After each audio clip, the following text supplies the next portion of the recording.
નમસ્કાર મિત્રો, હું રાજેશ ભાસ્કર આપ સૌનું યુટ્યુબમાં આપણી આ ચેનલ પર સ્વાગત કરું છું.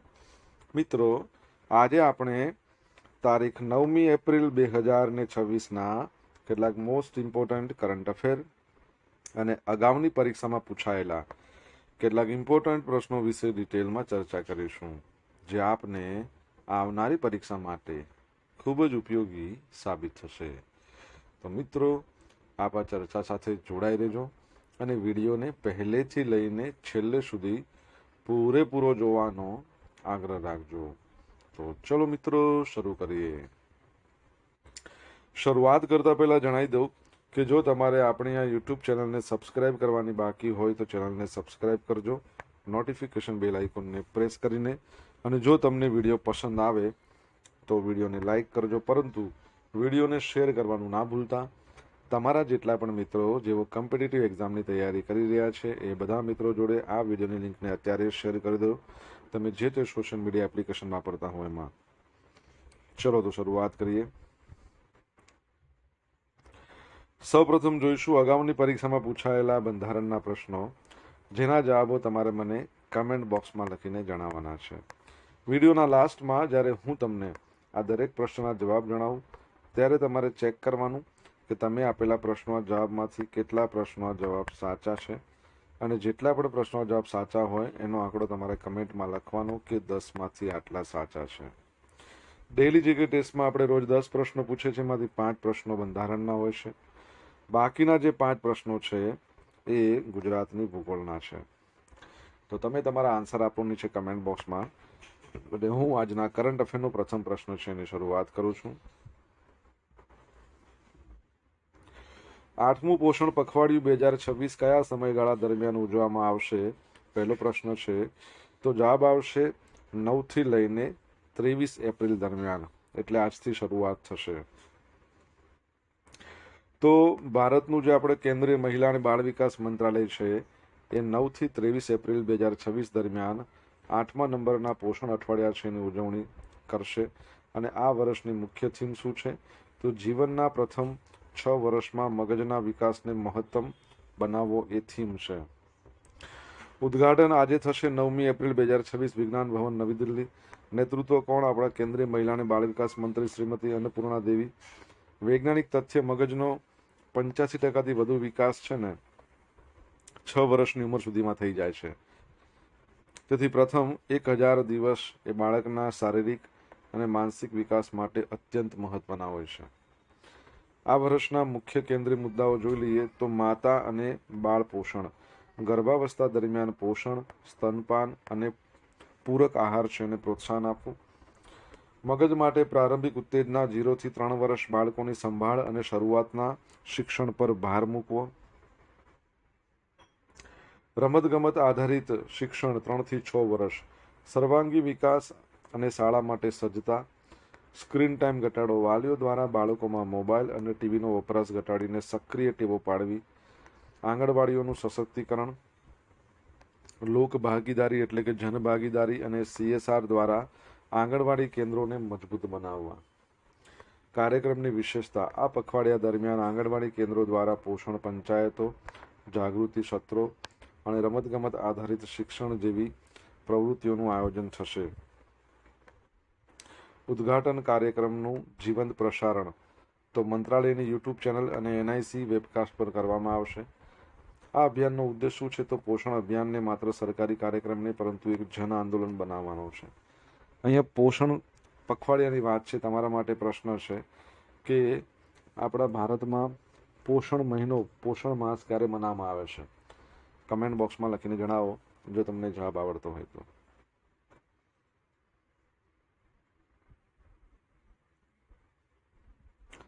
IIM અમદાવાદમાં કઈ નવી સંસ્થાની સ્થાપના માટે 100 કરોડનું ભંડોળ મળ્યું છે? તો જવાબ આવશે Krishnamurthy Tandon school of artificial intelligence માટે. તો ભારતની અગ્રણી મેનેજમેન્ટ સંસ્થા છે IIM અમદાવાદ. એણે આર્ટિફિશિયલ ઇન્ટેલિજન્સના ક્ષેત્રમાં શિક્ષણ અને સંશોધનને વેગ આપવા માટે એક નવી સંસ્થાની સ્થાપના કરી છે. આ પહેલ ભારતના ટેકનોલોજી અને બિઝનેસ ઇકોસિસ્ટમ માટે ક્રાંતિકારી સાબિત થશે. ભંડોળ ચંદ્રિકા કૃષ્ણમૂર્તિ ટંડન અને રંજન ટંડન એમના દ્વારા 100 કરોડનું ઉદાર એન્ડોમેન્ટ ફંડ આપવામાં આવ્યું છે. ઉદ્દેશ એવો છે કે એઆઈ સંશોધનને માત્ર થિયરી પૂરતું મર્યાદિત ન રાખતા તેને વ્યાપારી અને શાસનના વાસ્તવિક ઉકેલોમાં પરિવર્તિત કરવું. નૈતિકતા અને શાસન. આ શાળા એઆઈના નૈતિક ઉપયોગ અને તેના માટે જરૂરી કાયદાકીય માળખા પર વિશેષ ભાર મૂકશે. AI value compass report persistence system એના સહયોગથી તૈયાર કરાયેલા રિપોર્ટમાં જણાવવામાં આવ્યું છે કે કંપનીઓએ માત્ર ટૂંકા ગાળાના નફાને બદલે લાંબા ગાળાના વ્યૂહાત્મક પરિવર્તન માટે એઆઈ અપનાવવું જોઈએ. આઈઆઈએમ અમદાવાદની વાત કરીએ 1961માં એની સ્થાપના. એના જે આર્કિટેક્ટ લુઈસ કહાન અને બીવી દોશી, ડૉક્ટર વિક્રમ સારાભાઈ એમના દ્વારા આની સ્થાપના કરવામાં આવી હતી. બરાબર છે. અને હાલમાં તમે જોશો તો એના જે ડિરેક્ટર છે એ ભરત ભાસ્કર છે, ચેરમેન પંકજ પટેલ છે. અને તમારા માટે પ્રશ્ન એ છે કે રિસન્ટલી આપણે ભણ્યા હતા કે વર્લ્ડ યુનિવર્સિટી રેન્કિંગ આવ્યું હતું, એમાં આઈઆઈએમ અમદાવાદ કેટલામાં સ્થાને હતું? કમેન્ટ બોક્સમાં લખો. નેપાળની અંદર ઈંધણની કટોકટીને કારણે 2 દિવસની રજા આપી દેવામાં આવી છે. તો નેપાળ સરકારે પશ્ચિમ એશિયામાં ચાલી રહેલા સંઘર્ષને કારણે પેટ્રોલિયમ પુરવઠામાં અવરોધ ઊભો થતાં સરકારી કચેરીઓ અને શૈક્ષણિક સંસ્થાઓ માટે અઠવાડિયામાં 2 દિવસની રજા જાહેર કરવાનો નિર્ણય લીધો છે. હવેથી શનિવાર અને રવિવાર એમ 2 દિવસ જાહેર રજા રહેશે. કચેરીઓનો સમય કામકાજના દિવસોમાં ઓફિસનો સમય 9 થી સાંજે 5નો રહેશે. શું હેતુ છે? તેલનો વપરાશ ઘટાડીને અર્થતંત્ર પરનો બોજને ઓછો કરવો. ડગલું પેટ્રોલ ડીઝલ વાહનોને ઇલેક્ટ્રિક વાહનોમાં રૂપાંતરિત કરવા પર પણ ભાર મૂકવામાં આવશે. તમે ઇમેજમાં જોઈ રહ્યા છો એ છે પ્રાઇમ મિનિસ્ટર કોના નેપાળના, જે પોતે એક રેપર છે, રેમ સોંગ ગાય છે અને ફક્ત 35 વર્ષની એજ છે. નામ તો તમારે જ કહેવું પડશે ને કે ભાઈ મારે કહેવાનું છે. કમેન્ટમાં લખજો નામ આવડે તો. મિત્રો, વિડીયો પસંદ આવ્યો હોય, ભણવાની મજા આવી હોય તો વિડીયોને લાઇક કરો, તમારા મિત્રો જોડે વિડીયોની લિંકને શેર કરો. આપણી બંને યુટ્યુબ ચેનલ રાજેશ ભાસ્કર 2ને સબસ્ક્રાઇબ કરવાનું બાકી હોય તો સબસ્ક્રાઇબ કરો, નોટિફિકેશન બેલ આઇકોનને પ્રેસ કરીને. જો તમારે ડેલી કરંટ અફેરની પીડીએફ જોઈતી હોય, બરાબર, તો ટેલિગ્રામ ચેનલ છે એને જોઈન કરી લો. ડેલી કરંટ અફેરની પીડીએફ તમને અહીંયા ટેલિગ્રામ ચેનલ પરથી મળશે, સાથે તમને પોલ્સ પણ રમવા મળશે. ઘાતક સ્ટીલ્ડ ડ્રોન કઈ સંસ્થા દ્વારા વિકસાવવામાં આવી રહ્યું છે? તો ડીઆરડીઓ દ્વારા. કોના દ્વારા? DRDO, defence research and development organisation.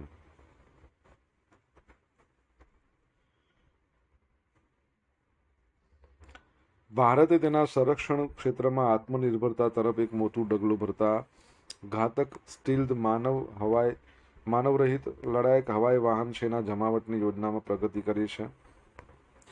Defence acquisition કાઉન્સિલે ભારતીય વાયુસેના માટે આધુનિક કોમ્બેટ ડ્રોન્સ ની ખરીદીને મંજૂરી આપી છે, જે વિઝન 2047ના રોડ મેપનો એક ભાગ છે.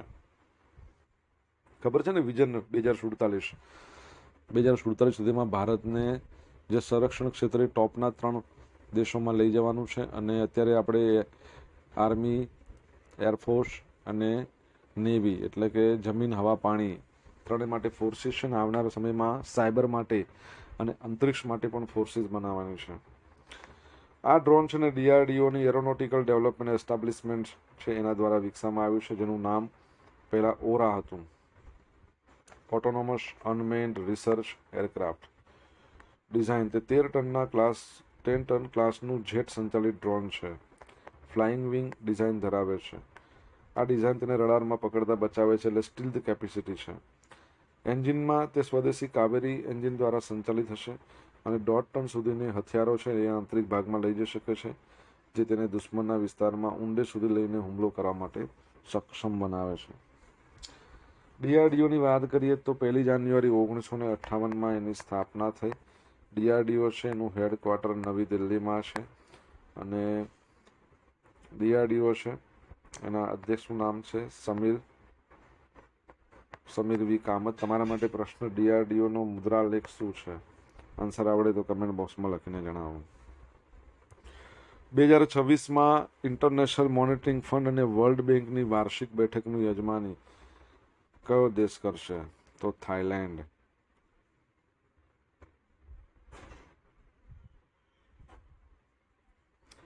તો થાઈલેન્ડ ઓક્ટોબર 26માં આંતરરાષ્ટ્રીય નાણાકીય ભંડોળ એટલે ઇન્ટરનેશનલ મોનિટરિંગ ફંડ અને વિશ્વ બેંક આની વાર્ષિક બેઠકોનું આયોજન કરવાની તૈયારી કરી રહ્યો છે. તમને ખબર છે બંનેમાં કોમન શું છે? IMF અને વર્લ્ડ બેંકની સ્થાપના 1944. બંનેનું હેડક્વાર્ટર વોશિંગ્ટન ડીસીમાં છે. IMF છે એના જે MD છે એમનું નામ છે ક્રિસ્ટલિના જોર્જીવા, બરાબર છે, અને ડેનિયલ કાસ એના ફર્સ્ટ ડેપ્યુટી મેનેજિંગ ડિરેક્ટર છે. વર્લ્ડ બેંકની વાત કરીએ તો તમારે એના જે પ્રેસિડેન્ટ છે, ચેરમેન છે, એનું નામ કમેન્ટ બોક્સમાં લખીને જણાવવાનું છે. હવે 35 વર્ષ પછી છેલ્લે 1991માં કાર્યક્રમ ફરીથી થાઈલેન્ડમાં યોજાઈ રહ્યો છે. છેલ્લો 1991માં આયોજન થયું થાઈલેન્ડમાં. થાઈલેન્ડમાં કઈ જગ્યાએ? તો બેંકોકનું queen Sirikit national convention centre છે ત્યાં. થીમ શું છે? Thailand's new horizon empowering people building resilience, એટલે થાઈલેન્ડના નવા ક્ષિતિજ લોકોને સશક્ત બનાવો અને સ્થિતિસ્થાપકતાનું નિર્માણ કરવું એની થીમ છે. સહભાગીઓ કેટલા છે? 191 દેશોના 15,000થી વધુ પ્રતિનિધિઓ ભાગ લે એવી અપેક્ષા છે. મહત્વ: આ બેઠકોમાં નાણાકીય ઓલિમ્પિક્સ તરીકે આને ઓળખવામાં આવે છે. ચક્ર: આ બેઠકો દર વર્ષે વોશિંગ્ટન ડીસીમાં યોજાય છે, પરંતુ દર 3 વર્ષે અન્ય સભ્ય દેશોમાં યોજવામાં આવે છે. બરાબર છે.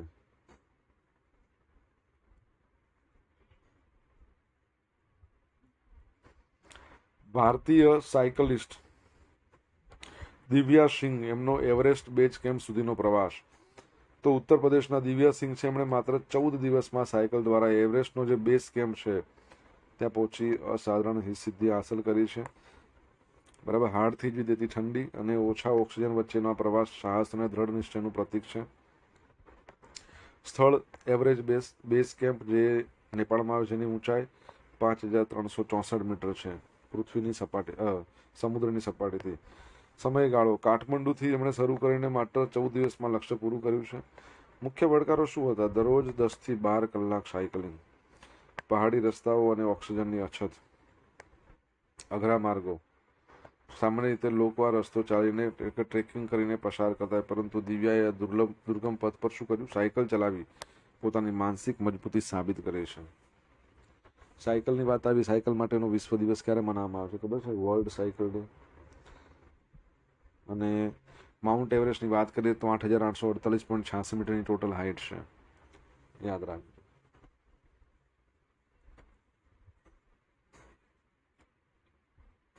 સોશિયલ મીડિયાના માધ્યમથી તમે મારી સાથે કનેક્ટ રહી શકો છો. ઇન્સ્ટા આઈડી છે rajesh.i.bhaskar, ફેસબુક આઈડી છે RI ભાસ્કર, અને ટેલિગ્રામ ચેનલ છે આપણી રાજેશ ભાસ્કર, જ્યાં તમને ડેલી કરંટ અફેરની PDF મળશે અને પોલ્સ પણ રમવા મળશે.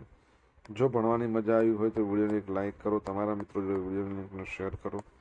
આપણી યુટ્યુબ ચેનલ છે એને સબસ્ક્રાઇબ કરવાનું બાકી તો સબસ્ક્રાઇબ કરો, નોટિફિકેશન બેલ આઇકોનને પ્રેસ કરીને. જનવિશ્વાસ બિલ 2026 સંસદમાં કોના દ્વારા રજૂ કરવામાં આવ્યું છે? તો જવાબ આવશે આપણા ઉદ્યોગ મંત્રી છે પિયુષ ગોયલ, જેઓની ઇમેજમાં તમે જોઈ શકો છો. તો વાણિજ્ય અને ઉદ્યોગ મંત્રાલય છે એના દ્વારા રજૂ કરવામાં આવેલું બિલ દેશમાં ઇઝ ઓફ ડુઈંગ બિઝનેસને પ્રોત્સાહન આપવા માટેનું એક મોટું કાયદાકીય પગલું છે. પસાર ક્યારે થયું? 2 એપ્રિલ. અને એની પહેલા રાજ્યસભા દ્વારા, એટલે 2 એપ્રિલના રોજ રાજ્યસભા દ્વારા ધની મતથી પસાર કરવામાં આવ્યું. લોકસભાએ 1 દિવસ અગાઉ મંજૂરી આપી હતી. રાજ્યસભાની વાત આવી, તમને ખ્યાલ હોય તો આપણે ભણ્યા હતા કે રાજ્યસભા છે એમાં ભારતમાં પ્રથમ LGBTQ+ મતલબ સમુદાયથી બિલોંગ કરતા સાંસદ બન્યા છે. ક્વિયર છે, એમણે નામ તમારે જણાવવાનું છે શું છે એમણે. હવે આનો ઉદ્દેશ શું છે? તો કે નાના અને ટેકનિકલ ગુના હોય ને એને ગુનાહિત શ્રેણીમાંથી બહાર કાઢી લેવાના, દંડની જોગવાઈમાં ફેરફાર કરવો, એટલે સામાન્ય નાગરિકોને વેપારીઓ વચ્ચે બિનજરૂરી જેલની સજા કે કાયદાકીય ગૂંચવણોથી બચાવી શકાય. વ્યાપ: આ બિલ હેઠળ 23 મંત્રાલયો દ્વારા સંચાલિત 79 થી 80 કેન્દ્રીય કાયદાઓમાં સુધારાનો પ્રસ્તાવ છે. ગણતરી: 784 જોગવાઈઓમાંથી 707 જોગવાઈઓ ગુનાહિત શ્રેણીમાંથી બહાર કાઢી છે, જે વ્યવસાયિક વાતાવરણમાં સુધારવામાં મદદ કરશે. અને 67 જોગવાઈઓ છે એ જીવન નિર્વાહની સરળતા ઇઝ ઓફ લિવિંગ માટે છે.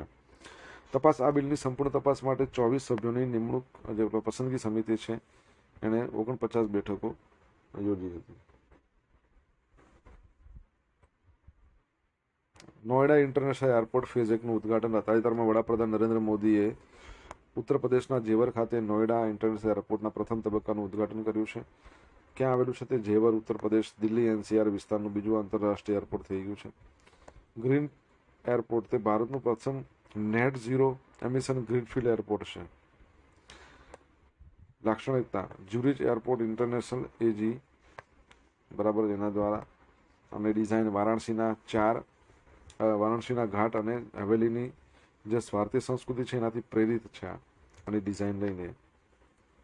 ક્ષમતા ફેઝ 1માં વાર્ષિક 12 મિલિયન મુસાફરો ક્ષમતા છે. 12 મિલિયન એટલે 1.2 કરોડ થયું ને, 1 મિલિયન એટલે 10 લાખ. અહીંયા એરપોર્ટની વાત આવી તો મને યાદ આવી ઉડાન 2.0 યોજના, જેની અંતર્ગત 100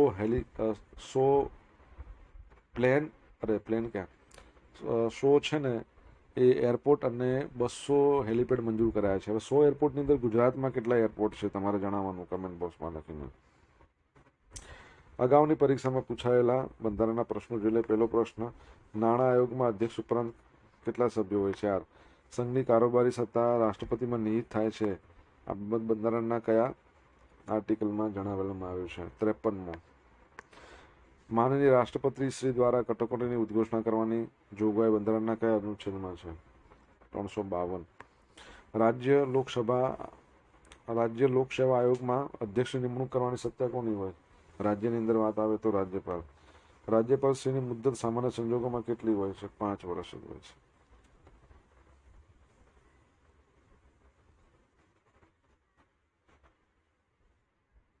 હવે જોઈશું અગાઉની પરીક્ષામાં પૂછાયેલા ગુજરાતની ભૂગોળના પ્રશ્નો. પહેલો પ્રશ્ન, સુઈગામ તાલુકો ગુજરાતના કયા જિલ્લામાં છે? પહેલા બનાસકાંઠામાં આવતો હવે તો આવથરાદ. ગુજરાત રાજ્યનું કાચબા ઉછેર કેન્દ્ર કયા જિલ્લામાં આવેલું છે? ભાવનગરની અંદર હાથબ. પણ હવે તો એ બંધ થઈ ગયું છે લગભગ. ભેસાણ તાલુકો ગુજરાતના કયા જિલ્લામાં છે?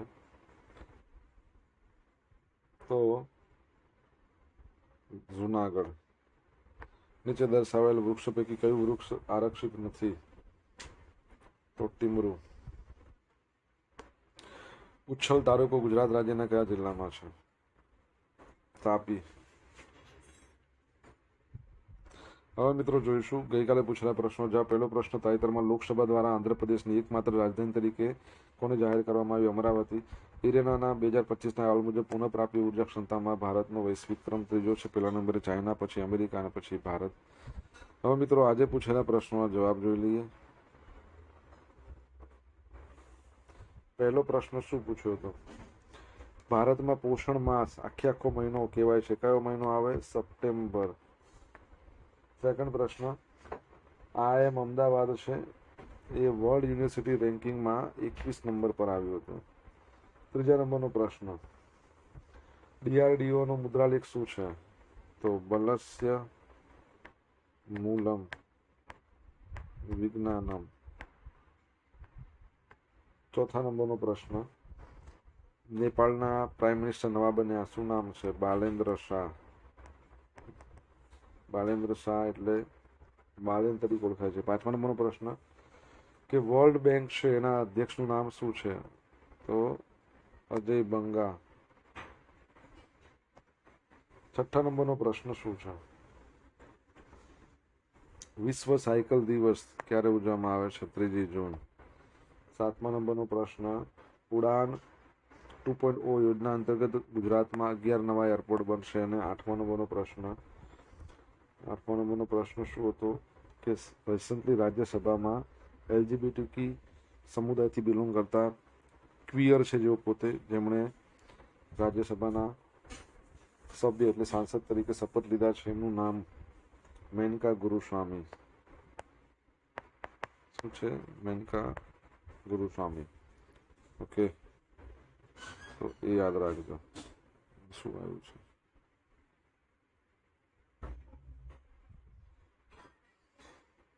હવે મિત્રો જોઈશું ગઈકાલના કરંટ અફેરમાંથી પૂછેલા ઇમ્પોર્ટન્ટ પ્રશ્નો, જેના જવાબો તમારે કમેન્ટમાં લખવાના છે. પહેલો પ્રશ્ન, જીઓ પારસી યોજના ભારત સરકારના કયા મંત્રાલય છે એના અંતર્ગત કાર્ય છે? અને ભારતીય સંસદના પ્રથમ ઓપનલી એક્ઝિક્યુટિવ સભ્ય કોણ છે? અત્યારે મેં તમને જણાવ્યું. જવાબ આવડે તો કમેન્ટમાં લખજો. આ હતા આજના દિવસના કેટલાક મોસ્ટ ઇમ્પોર્ટન્ટ કરંટ અફેરને અગાઉની પરીક્ષામાં પૂછેલા ઇમ્પોર્ટન્ટ પ્રશ્નોના જવાબોની સાથે આશા રાખું બધાને ભણવાની મજા આવી હશે. મજા આવી વિડીયોને લાઈક કરો, તમારા મિત્રો જોડે વિડીયો લિંકને શેર કરો. આપણી બંને યુટ્યુબ ચેનલ રાજેશ ભાસ્કર 2ને સબસ્ક્રાઇબ કરો, નોટિફિકેશન બેલ આઇકોનને પ્રેસ કરીને. તો મિત્રો thank you so much for watching this video. Have a nice day. Jai Hind, જય ભારત, જય જય ગરવી ગુજરાત.